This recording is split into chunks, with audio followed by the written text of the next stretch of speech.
ಈಗಾಗಲೇ ಕರ್ನಾಟಕದಲ್ಲಿ ನಿಮಗೆಲ್ಲ ಗೊತ್ತಿರೋ ಹಾಗೆ ಬಿಜೆಪಿ ಮತ್ತು ಜೆಡಿಎಸ್ ಮೈತ್ರಿ ಮಾಡಿಕೊಂಡಿವೆ.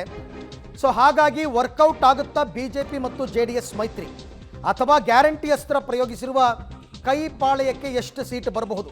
ಟೈಮ್ಸ್ ನೌ ಇಟಿಜಿ ಚುನಾವಣಾ ಪೂರ್ವ ಸಮೀಕ್ಷೆಯಲ್ಲಿ ಕರ್ನಾಟಕದ ಭವಿಷ್ಯವನ್ನು ಕೂಡ ಕೊಟ್ಟಿದ್ದಾರೆ ಅವರು. ಹಾಗಾಗಿ ರಾಜ್ಯದಲ್ಲಿ ಯಾರ ಪರ ಜನಾಭಿಪ್ರಾಯ ಇದೆ, ಏನಾಗಬಹುದು ಫಲಿತಾಂಶ ಅಂತಕ್ಕಂಥ ಒಂದು ಕುತೂಹಲ. ಸಾಮಾನ್ಯವಾಗಿ ನಾವು ಯಾವಾಗಲೂ ಕೂಡ ನಮ್ಮ ರಾಜ್ಯದ ಮೇಲೆ ಕಾನ್ಸಂಟ್ರೇಟ್ ಮಾಡ್ತೀವಿ. ನಮ್ಮ ರಾಜ್ಯದಲ್ಲಿ ಏನಾಗ್ಬೋದಪ್ಪ? 28 ಲೋಕಸಭಾ ಕ್ಷೇತ್ರಗಳಿದೆ. 28 ಲೋಕಸಭಾ ಕ್ಷೇತ್ರಗಳ ಪೈಕಿ 2019ರಲ್ಲಿ ಬಿಜೆಪಿ ಸಿಂಗಲ್ ಪಾರ್ಟಿಯಾಗೆ 25 ಕ್ಷೇತ್ರ ಗೆದ್ದಿತ್ತು. ಕಾಂಗ್ರೆಸ್ ಒಂದು, ಜೆಡಿಎಸ್ ಒಂದು, ಪಕ್ಷೇತರರೊಬ್ಬರು ಗೆದ್ದಿದ್ರು. ಈ ಸರ್ತಿ ಅದು ಏನಾಗುತ್ತೆ? ಬಿಜೆಪಿ ಜೆಡಿಎಸ್ ಮೈತ್ರಿ ಕೂಡ ಆಗಿದೆ. ಹಾಗಾಗಿ ಅದು ವರ್ಕೌಟ್ ಆಗುತ್ತಾ, ವರ್ಕೌಟ್ ಆಗಲ್ವಾ? ಜೊತೆಗೆ ಕಳೆದ ಬಾರಿ ಸಮ್ಮಿಶ್ರ ಸರ್ಕಾರ ಇತ್ತು. ಈ ಸರ್ತಿ ಸಿಂಗಲ್ ಪಾರ್ಟಿ ಕಾಂಗ್ರೆಸ್ ಬಹುಮತದಿಂದ ಸರ್ಕಾರವನ್ನು ನಡೆಸ್ತಾ ಇದೆ ರಾಜ್ಯದಲ್ಲಿ. ಹಾಗಾಗಿ ಏನಾಗಬಹುದು, ನಮ್ಮ ರಾಜ್ಯದಲ್ಲಿ ಏನಾಗಬಹುದು ಅಂತಕ್ಕಂಥ ಪ್ರಶ್ನೆ ಇದೆಯಲ್ಲ. 28 ಕ್ಷೇತ್ರಗಳು 28ಕ್ಕೆ 28 ಗೆಲ್ತೀವಿ ಅಂತ ಬಿಜೆಪಿಯವರು ಹೇಳ್ತಾರೆ. ಸಿದ್ದರಾಮಯ್ಯನವ್ರು ಹೇಳ್ತಾರೆ ಬಿಜೆಪಿಯವ್ರು ಹೇಳೋದೆಲ್ಲ ಹಸಿ ಸುಳ್ಳು. ಯಾರಾದರೂ 28ಕ್ಕೆ 28 ಗೆಲ್ಲಕ್ಕಾಗುತ್ತಾ? ನಾವು ಸುಮ್ಮನೆ ಕೂತಿರ್ತೀವ ಅಂತ? ಖಂಡಿತ ಸರಿಯಾದ ಮಾತದು. ಯಾಕೆಂದರೆ ಅವರು ಆಡಳಿತ ಪಕ್ಷ. ಹಾಗಾಗಿ ಅವರು 10% ಏನೋ ಈ ಸರ್ತಿ ವೋಟ್ ಶೇರಿಂಗ್ ಜಾಸ್ತಿ ತಗೋತಾರಂತೆ ರಾಜ್ಯದಲ್ಲಿ. ಹಾಗಿರಬೇಕಾದ್ರೆ ಕಾಂಗ್ರೆಸ್ನವರು ಎಷ್ಟು ಸೀಟ್ ಗೆಲ್ತಾರೆ? ಬಿಜೆಪಿಯವರು ಎಷ್ಟು ಸೀಟ್ ಗೆಲ್ತಾರೆ? ಜೆಡಿಎಸ್ ಅವರು ಬಿಜೆಪಿ ಜೊತೆ ಮೈತ್ರಿ ಮಾಡ್ಕೊಂಡಿದ್ದಕ್ಕೆ ಅವ್ರಿಗೇನಾದ್ರು ಲಾಭ ಆಯ್ತಾ? ಅಥವಾ ಕಳೆದ ಬಾರಿ ಥರ 1 ಸೀಟಾ 2 ಸೀಟಾ? ಇದು ಕೂಡ ಪ್ರಶ್ನೆ ಇದ್ದೇ ಇದೆ. ಹಾಗಾಗಿ ಈ ಬಾರಿಯ ಕರ್ನಾಟಕ ಲೋಕಸಭಾ ಚುನಾವಣೆಯಲ್ಲಿ ಕರ್ನಾಟಕದ ಪಾತ್ರ ಏನು? ಮೋದಿಯವರನ್ನ ಮತ್ತೆ ಪ್ರಧಾನಿ ಮಾಡಬೇಕು ಅಂತ ಎಲ್ಲರೂ ಟೊಂಕ ಕಟ್ಟಿ ನಿಂತಿದ್ದೇವೆ, ಒಗ್ಗಟ್ಟಿನಿಂದ ಹೋರಾಡ್ತೀವಿ ಅಂತಕ್ಕಂಥ ಬಿಜೆಪಿ ಈ ಸರ್ತಿ ಎಷ್ಟು ಗೆಲ್ಬಹುದು? ನೋಡಿ, ಬಂತು ಕರ್ನಾಟಕ. ಬಿಜೆಪಿ 21ರಿಂದ 23 ಸ್ಥಾನಗಳನ್ನು ಗೆಲ್ಲಬಹುದು ಅಂತ ಸಮೀಕ್ಷೆ ಹೇಳಿದೆ. 21ರಿಂದ 23 ಸ್ಥಾನಗಳನ್ನು ಗೆಲ್ಲಬಹುದು ಅಂತ ಸಮೀಕ್ಷೆ ಹೇಳ್ತಾ ಇದೆ. ಕಾಂಗ್ರೆಸ್ 4ರಿಂದ 6 ಸ್ಥಾನ, ಇನ್ನು ಜೆಡಿಎಸ್ಗೆ 1ರಿಂದ 2 ಸ್ಥಾನ.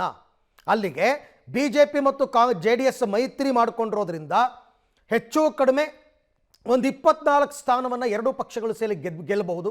23 ಅಥವಾ 24. ಉಳಿದಂತೆ ಇನ್ನೊಂದು 4-5 ಸ್ಥಾನಗಳನ್ನು ಕಾಂಗ್ರೆಸ್ ಗೆಲ್ಲಬಹುದು ಅಂತಕ್ಕಂಥ ಲೆಕ್ಕಾಚಾರವನ್ನು ಇಟ್ಕೊಳ್ಬೋದು. ರಾಜ್ಯದ ಮಟ್ಟಿಗೆ ಹೇಳೋದಾದರೆ ಕಾಂಗ್ರೆಸ್ ಅಧಿಕಾರದಲ್ಲಿದ್ದೂ ಕೂಡ ಅವರೊಂದು 20 ಸೀಟು ಅಂತ ಹೇಳ್ತಾ ಇದ್ದಾರೆ. ಆದರೆ 20 ಸೀಟ್ ಬರೋದು ಯಾವ ಲಕ್ಷಣಗಳು ಸಮೀಕ್ಷೆಯಲ್ಲಿ ಕಾಣಿಸ್ತಿಲ್ಲ.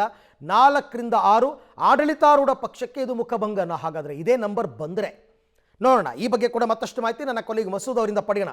ಮಸೂದ್, ರಾಜ್ಯದ ವಿಚಾರಕ್ಕೆ ಬರೋದಾದರೆ ಕಾಂಗ್ರೆಸ್ಗೆ 4ರಿಂದ 6 ಸ್ಥಾನಗಳನ್ನು ಸಮೀಕ್ಷೆ ಕೊಟ್ಟಿದೆ. ಬಿಜೆಪಿ 21ರಿಂದ 23. ಹೆಂಗೆ ಇದನ್ನು ವಿಶ್ಲೇಷಣೆ ಮಾಡ್ಬೋದು?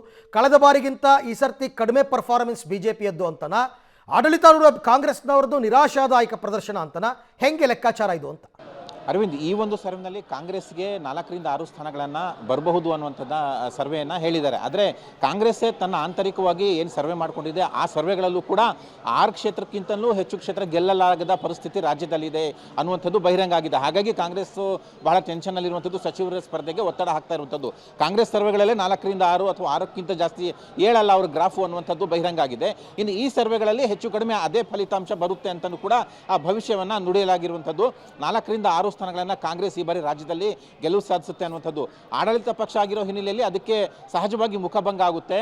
ಕಳೆದ ಬಾರಿ ಒಂದೇ ಕ್ಷೇತ್ರದಲ್ಲಿ ಗೆದ್ದಂತಹ ಕಾಂಗ್ರೆಸ್ ಈ ಬಾರಿ 4ರಿಂದ 5 ಕ್ಷೇತ್ರಗಳನ್ನು ಹೆಚ್ಚಿಗೆ ಗೆಲ್ಲುವ ಸಾಧ್ಯತೆ ಇದ್ರೂ ಕೂಡ ಆಡಳಿತ ಪಕ್ಷ ಆಗಿರೋ ಹಿನ್ನೆಲೆಯಲ್ಲಿ ಅದಕ್ಕೆ ದೊಡ್ಡ ಹಿನ್ನಡೆ ಅಂತಲೇ ಭಾವಿಸಬೇಕಾಗುತ್ತೆ, ದೊಡ್ಡ ಮುಖಭಂಗ ಅಂತಲೇ ಭಾವಿಸಬೇಕಾಗುತ್ತೆ.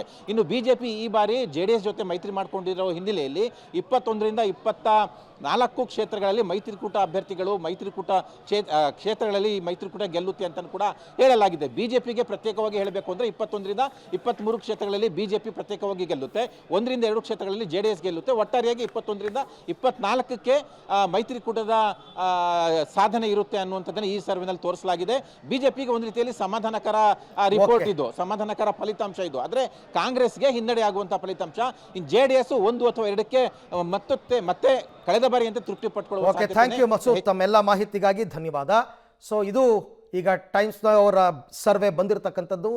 ಇದನ್ನು ಆಧಾರವಾಗಿಟ್ಕೊಂಡು ಇಂಪ್ರೂವೈಸ್ ಮಾಡ್ಕೋಬೋದು ಕಾಂಗ್ರೆಸ್ನವರು, ಜೆಡಿಎಸ್ ಅವರು ಇಂಪ್ರೂವ್ ಮಾಡ್ಕೋಬೋದು, ಬಿಜೆಪಿಯವರು ಎಚ್ಚೆತ್ಕೋಬೋದು. ಒಂದು ಎಚ್ಚರಿಕೆ ಇದು ಪಕ್ಷಗಳಿಗೆ ಅಂತ ಹೇಳಿದ್ರೆ ತಪ್ಪಾಗಲಿಕ್ಕಿಲ್ಲ.